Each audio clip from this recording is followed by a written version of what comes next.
but can a person be all three of these or kind of change at times? Oh, actually, it's an excellent question, Rob. And my students want to argue with me all the time about this as well. And what I'll go back to Dr. O'Keefe's research, and what she says is that if you are a strategic, then you do have the capacity to be a conventional, and you do have the capacity to be expressive. If you are a conventional, you do have the capacity to also be expressive. If you are an expressive, you are probably an expressive almost all of the time. Mm-hmm. Does that make sense? So that that's what the research is suggesting. So that if you're all three of these, it's very likely that you're strategic, and you are responding to a particular situational demand to be either conventional or what am I looking for? Expressive. I'm sorry. I blanked on the word there there. Are times. Yeah. There are times, I think, even in my own personal situations where, yes, I feel sometimes the need to be more expressive because the expressives in the room aren't hearing me when I'm more conventional. Right. And yet that I don't like to have to do that. So I don't think that I lean towards being an expressive. Right, exactly. Right. Okay, so let me move on, if I could, in the interest of time, and just say a couple of things about what strategics understand. First of all, effective framing is the ability to define the situation here and now in ways that connects with others. And I would underscore connecting with others as the key phrase here. Secondly, through framing, we create the realities to which we must then respond. Now, this point requires a little clarification because, if a plane crashes outside our window, there's very little that framing can do to alter the reality of that plane crash. Mm-hmm. However, if there is any uncertainty about why the plane crashed, for example, whether it was pilot error or whether it was due to weather or some other debatable reason, then that's where framing enters in. And it's worth noting that we are living and working in very turbulent environments these days, very complex environments. It's fast changing. So there is a lot of ambiguity. There is a lot of uncertainty, and why framing is a key skill. And then third, it is the ambiguity of the situation here and now that opens it up for interpretation and thus an opportunity to emerge as a leader. Or I should also say here, failing to emerge as a leader, because of course we could go back to Tony Hayward again in terms of yachting during the crisis and of course proclaiming I wanted my life back.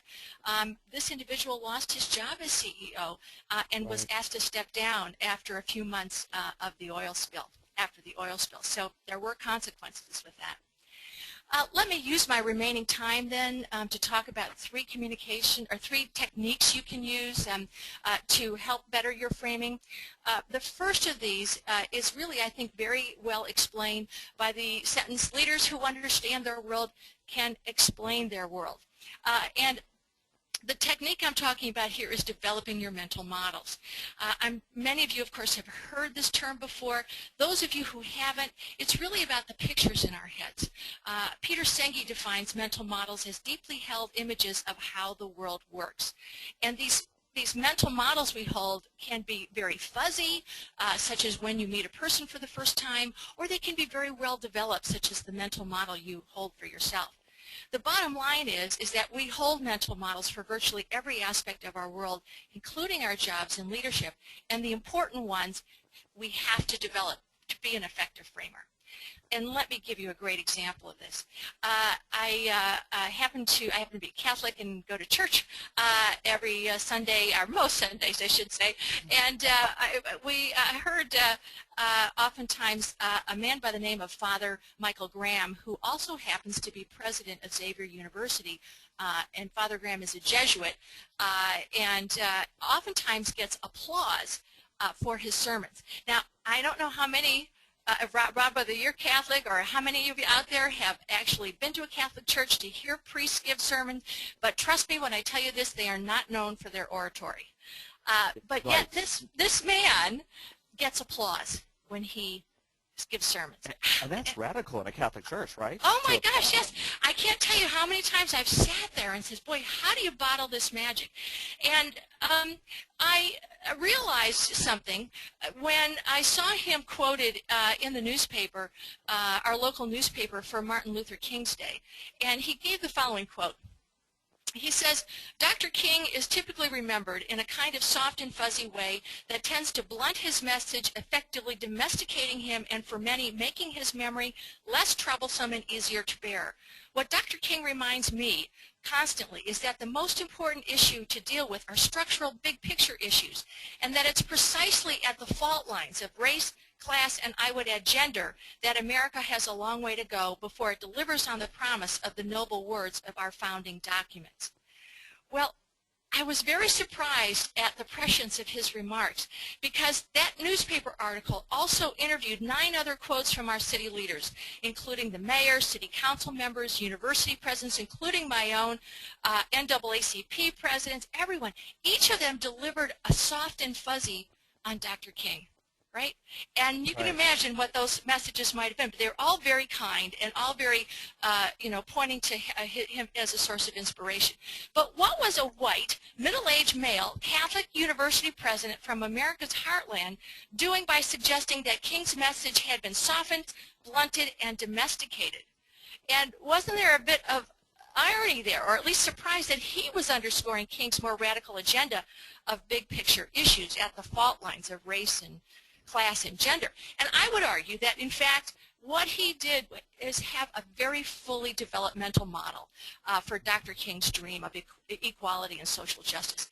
By contrast, the other individuals who were quoted probably didn't have very well developed mental models, and that's why they came up with rather expected sound bites.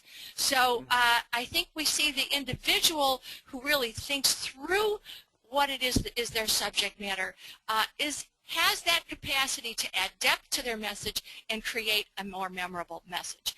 I would also say the role of mental models in ethical framing is absolutely crucial. You see 2 pictures up here on this slide. One is a now deceased executive from Scott Paper Company and Sunbeam. His name is Al Dunlap, and his nickname was Chainsaw Al because of the large thousands and thousands of people he would downsize. The other is Bruce Klatsky, who at the time was running Phillips Van Heusen, is now a board member. But they appeared in the same documentary several years ago, and the documentary is as relevant today as it was then. But they were talking about downsizing, and their message was exactly the same when you boiled it down. They said, we have to eliminate the few in order to save the many, right? It's the basic lifeboat argument.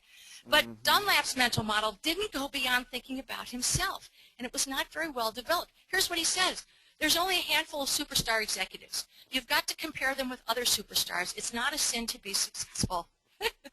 Doesn't seem to be terribly empathic towards the plight of those who've lost their jobs and livelihoods. But now compare that with Bruce Klatsky.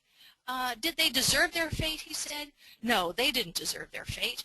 Those were terrific people. I'm scared to death for them. That's why I don't sleep as well as I used to.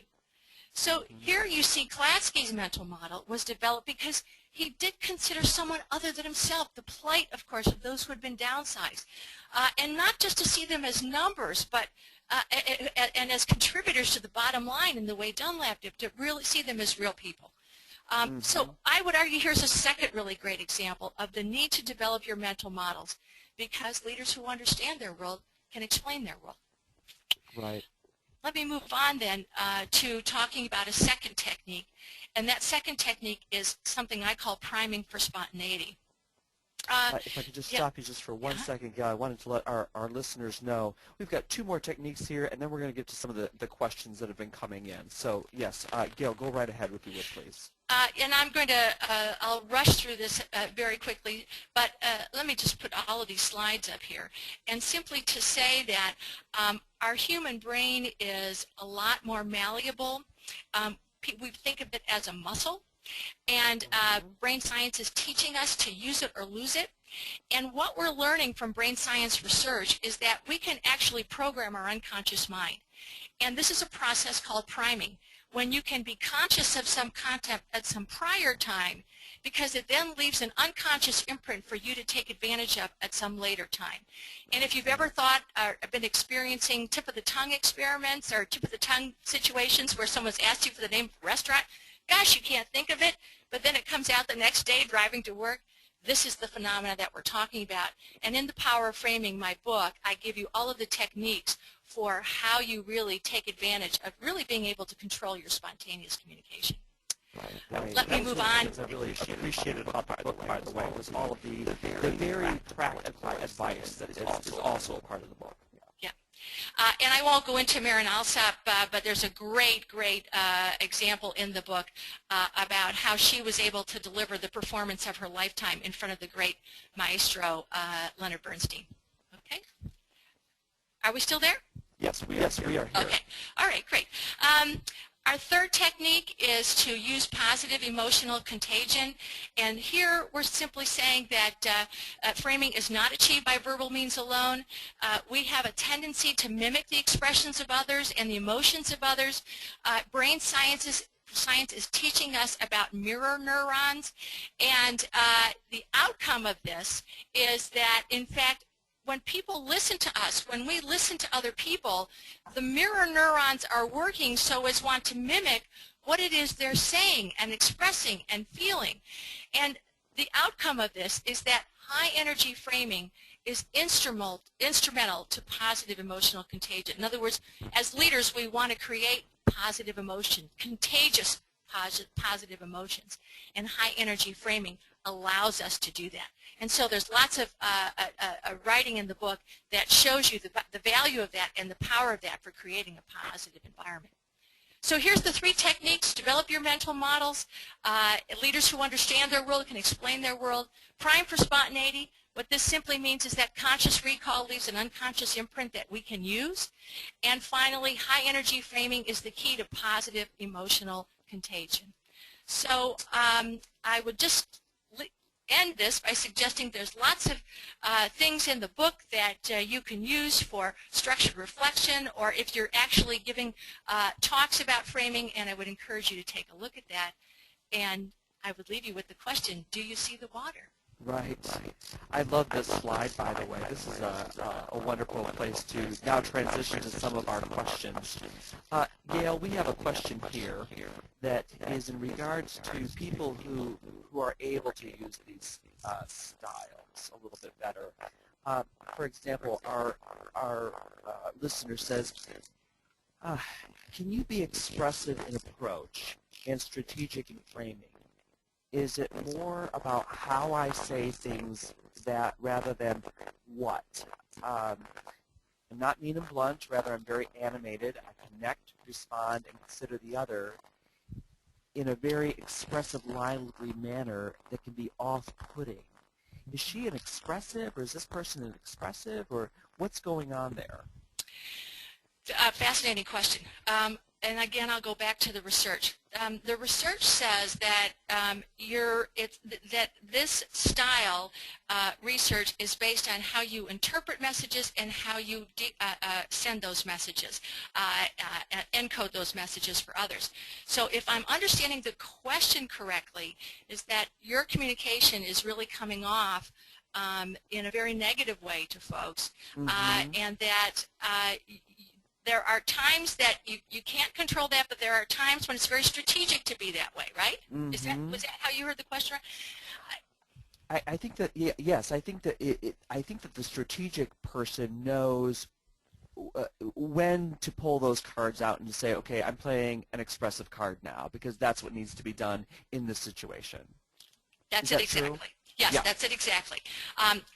The only thing that makes me think that our person asking this question may be leaning towards the expressive side is if there's this consistent negative reaction from people about how she's coming off or he's coming off. So right. Right. Another question we had here that I think is interesting is, do you think one's role requires one focus or another in communication styles? For example, might an academic, as an expressive, maybe remain an academic rather than becoming a dean? Absolutely. Yes. Yes, absolutely. I think your ability to see the situation from multiple angles gives you a leadership edge because you can adapt to your targets so much better. If you can adapt to your targets, whatever they may be, you, I think, have a greater chance of achieving your goals. And so when you've got to frame and create influential acts of organizing to get a collective moving, you're probably better suited and having a strategic arsenal. Right. So it behooves us to develop these mental models, these approaches. Yes. Because one of our listeners asked, are there more positive examples of the expressive style? How would you respond to that? Well, you know, that's an interesting question. Sometimes, oh, that's interesting. You know, I would say a Robin Williams. If you've ever seen him, yes. Or maybe a Tracy Ullman. These are individuals who, you know, are comedic, but I think they have a bit of the expressiveness about them. You know, my students tell me that the ones that are expressive say that they come from expressive families. That in fact that's part of the norm within the family to be that way. So yeah, and I think that there are positive examples of being expressive, even though you know, so you probably amuse and shock a bit more than horrify, but I do think there are, yes. Right, right.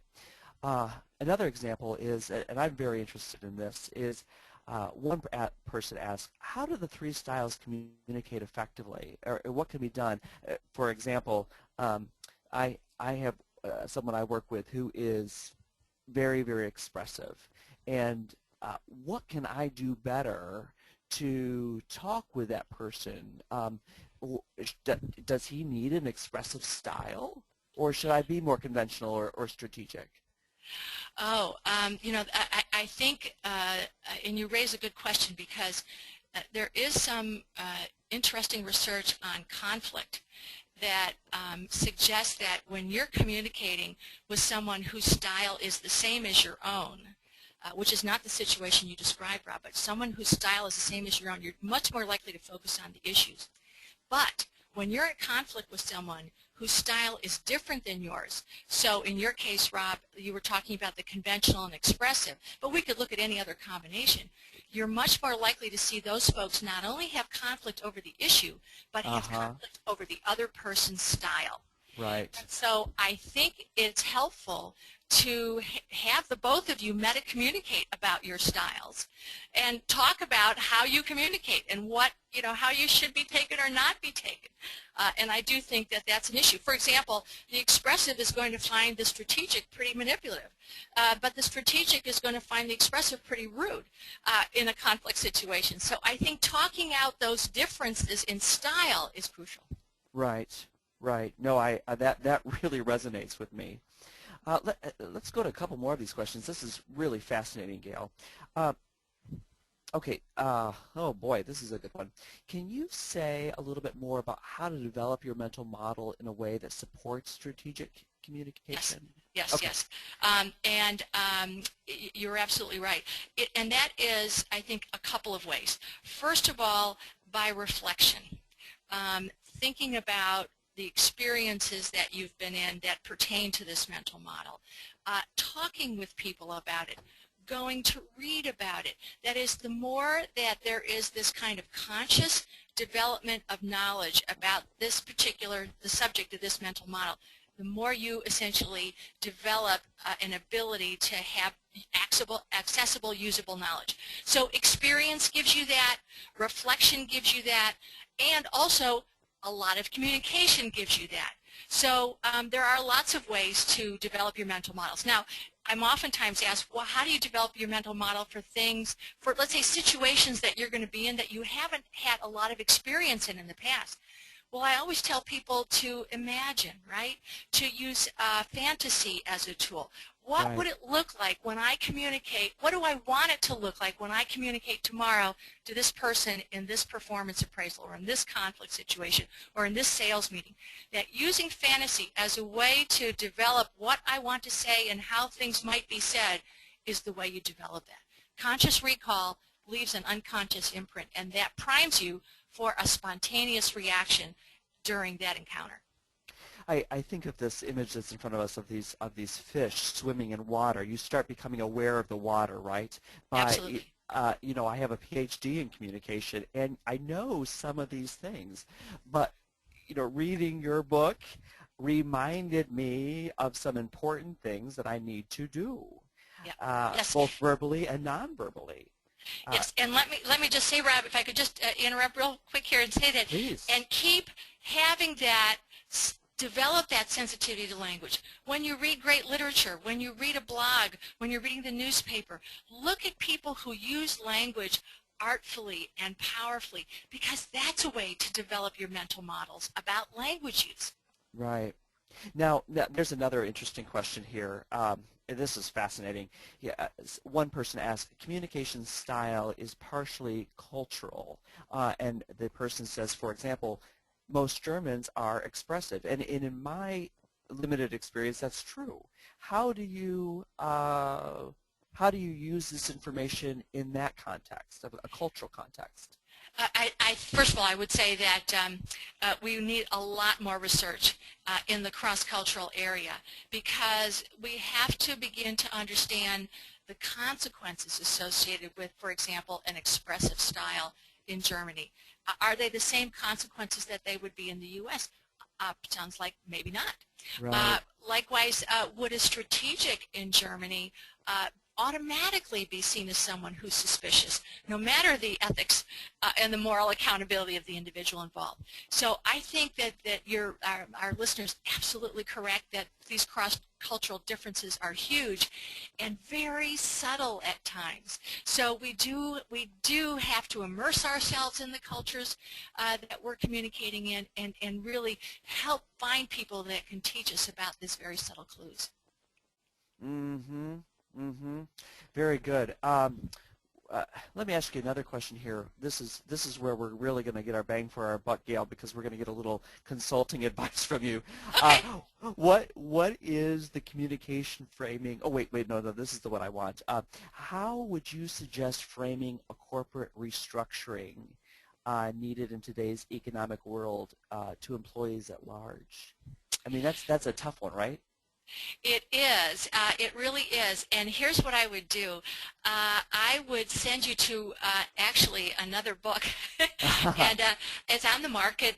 And actually, there's a couple of books by this guy. But Frank Luntz is a Republican Party pollster, but he has a huge consulting firm on the side, in which he uses his focus group techniques to test out words. And one of the books, I write about one of his books in The Power of Framing. The title of that book is called Words That Work. And he gives you a whole list of phrases for the 21st century to use and avoid. And I would say to this listener, take advantage of that research and look at the kinds of phrases that are testing out poorly and those that are testing out very well.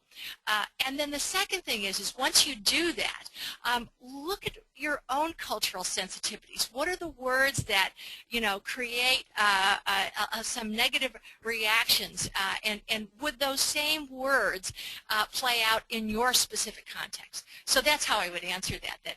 And Right. You're absolutely right that re-engineering, downsizing, right-sizing is a huge deal in terms of framing, and I would say use as much of that focus group research as you can.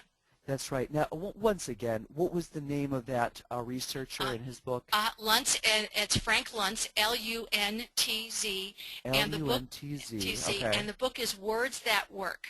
Words That Work. Very good. Okay, that is a helpful resource, and indeed, I do remember you mentioning that in the book as well. By the way, it's 2007, Okay. and it's a New York, published in New York. Hyperion is the publisher, Hyperion. Oh, excellent. Thank you. Thank you very much. Okay, here's a couple more just in our 1 or 2 minutes together. What's next? What is the communication framing beyond strategic? Or how could how could this model develop more into a global leadership across cultures if someone was wanting to take your work and further it? Where do you see Yes. that going? I would say the next step is not just understanding framing as a skill, which is what the power of framing does, but really try to understand framing, and I'm going to use the expression I used before, as influential acts of organizing. Because we have to find those frames that really are able to mobilize a collective, and so that's where I think is the next step. And let me just give you a really quick short story, if I could, to give you an example of that. When I was in New Zealand and talking with a minister who had been spending a lot of time in Africa, and she was working at a school with some boys who had to carry rather large bags of grain. I mean, just huge bags of grain. And these were probably 11, 12, 13-year-old boys, but it was very difficult to manage for them.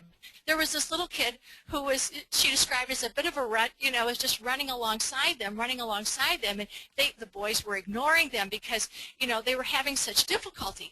And he kept saying, make it a goat. Make it a goat. And after a couple of minutes, when they continued to have difficulty, one of the boys looked at him and said, what did you say? And he said, make it a goat. And you could just see the light bulb going on, because he took that bag and he put it over his shoulders in the way he would carry a goat to market. Oh, wow. And he and then of course the other boy did it at that time. My minister tells me she goes back to the village, and this little boy's nickname now is Little Chief. Oh, wow. So That's here fantastic. we see a little kid who understands the power of framing to be an influential act of organizing. Make it a goat. Well, boy, I've really enjoyed our time together, Gail. We did have a couple other questions, like, for example, has any of this research been applied to couples therapy or virtual organizations? Anything there? Not yet. Not yet. So that would be an area for research. And then one of my favorite questions that I have to just end with, Whoopi Goldberg. Is she an expressive, or is she a strategic? I think she's a strategic. Yeah, I do too. Yeah. Well, Gail, this has been a delight, truly. I need to bring our time to a close here. I want to thank Gail Fairhurst so much for sharing her thoughts today on the power of framing. Thank you, Gail. I so appreciate it. This has been very helpful. Thank you, Rob, and thanks to all my listeners out there. I'd also like to announce the winners of the book giveaway. Let's see. We have Robert from Delaware, and then we also have U.S. Thomas from Hungary. So you will be receiving a message from the ILA, and we'll be getting your books to you for today. And Ashley Woolham will be supplying you with that. Congratulations. If you enjoyed today's webinar, I hope you will also be able to join us for the next installment of the Leadership Perspectives webinar series. And please visit www.ila-net.org for more details. Otherwise, Gail, once again, thank you so much for joining us today, and we look forward to working on our own power of framing. Thank you Thanks once so much. again. Bye-bye. Bye-bye.